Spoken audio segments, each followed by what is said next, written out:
I have to live with her. No, you don't.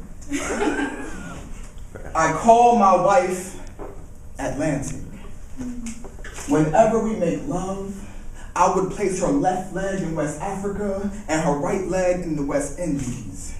She would always have earthquake orgasms and produce an oceanic flow in between those two regions. And like a true captain, I tried to handle the rough seas, but I always end up becoming engulfed.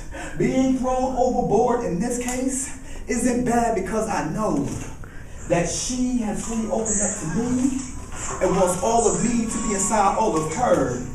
These waters don't contain the saline taste of other waters, but an actual demerara taste that gives me instant cavities when invading my mouth. Cleansing all of my skin, I feel so pure and like a new man. Once I reach land again, my wife always reminds me of why I married her.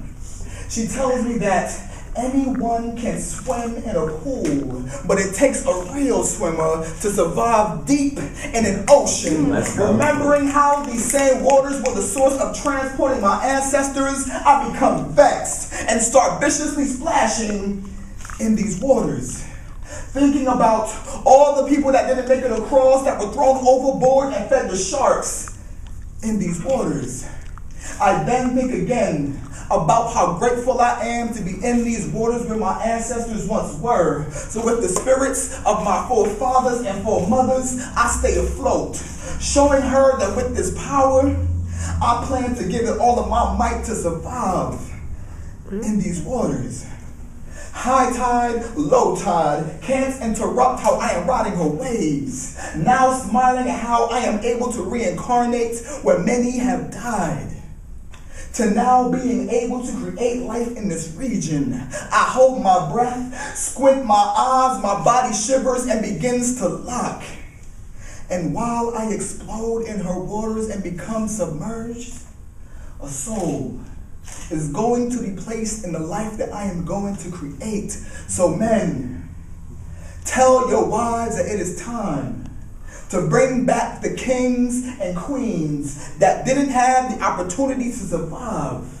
And I want to bring them back to life in your Atlantic Ocean. Yeah.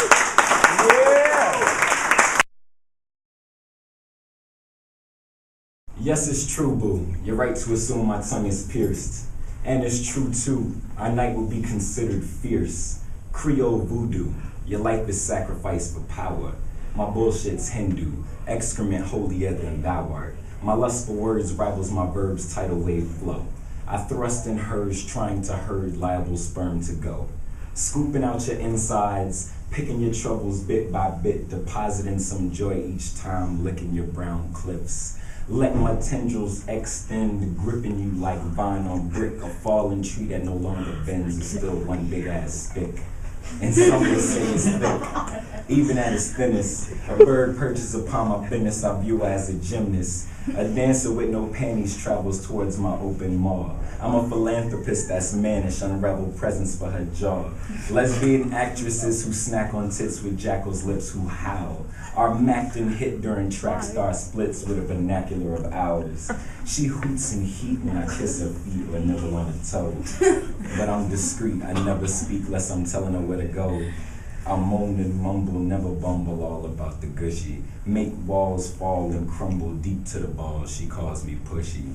I long to ingest, better yet invest in your labia's protrusion. But I'm a mess now, moisture blessed, her flavor causes confusion. So I provide the brain to clear up the precipitation. She sweats because of our flame, now sleep from clitoral persuasion. This is called The Difference Between Miles and Coltrane. Okay. Jargon's played trumpet with me on this song. on this poem. So, you told me you've dreamt of this before.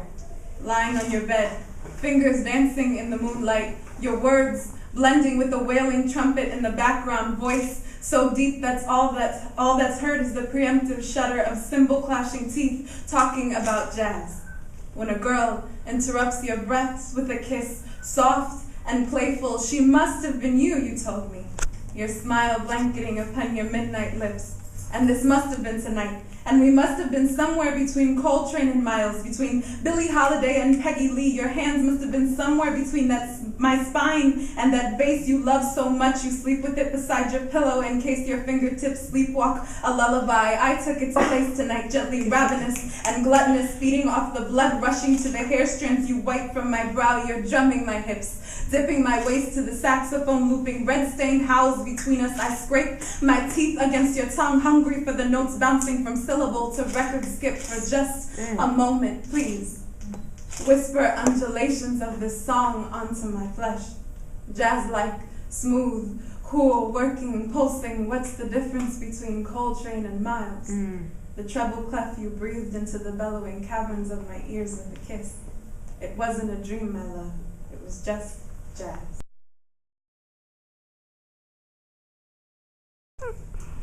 It's funny how love has always been a barrier for me to overcome. When you were never loved, how do you know how to love someone else? Either we love too much or we love not enough. Well, I don't know the answer to that. All I know is what it feels like when you have it right in the palm of your hands and when you lose it, slipping through the cracks of your fingers. Happily ever after doesn't exist on this path I walk on when we kissed. It felt as if Sambia was breathing Ashe into my soul. Now that she's gone, I take shorter breaths. Kind of feels like being punched in the chest. You left me. I can't breathe without you. You ripped my heart from this cage and set my soul on fire. There are third-degree burns traced inside my bones. Get a closer look at what you did to me. Same shit, different toilet. You pissed on my feelings, slicing my pain away with a rough blade has crossed my mind on more than one occasion. Strip me naked, and my skin will bleed in the pattern of a chessboard, beautifully etched into my skin. Now everyone can see the pain I bear. You've taken everything from me. I don't sleep at night. Nightmares shake me awake in cold sweats, t-shirt soaked, head pounding, beating all off beat. So I just sit against the wall, rocking myself back and forth, praying that I don't drift off. It's like 1, 2, Freddy's coming for you. 3, 4, better lock your door. 5, 6, grab your crucifix. 7, 8, gonna stay up late. 9, 10, never sleep again, never sleep again. I swear these bags under my eyes so heavy they look like black eyes pounded into my face by the pain you have caused me. Don't label me bulimic. This food forces itself up whenever you cross my mind. I can't keep anything down long enough to have an appetite. My stomach twists in knots, an echo of pain bounces around inside my rib cage. I would say that I hate love. But love didn't do this to me, you did. I walk these streets like a zombie possessed by some other unknown force, spellbinding and casting inhaled from the air. Maybe she hasn't stopped working on me. Maybe this is just another one of her tricks to keep me bounded. If so, it is working. And we are both losing. So I don't say fuck love. I say fuck you. Because I have no other explanation for why I feel this way.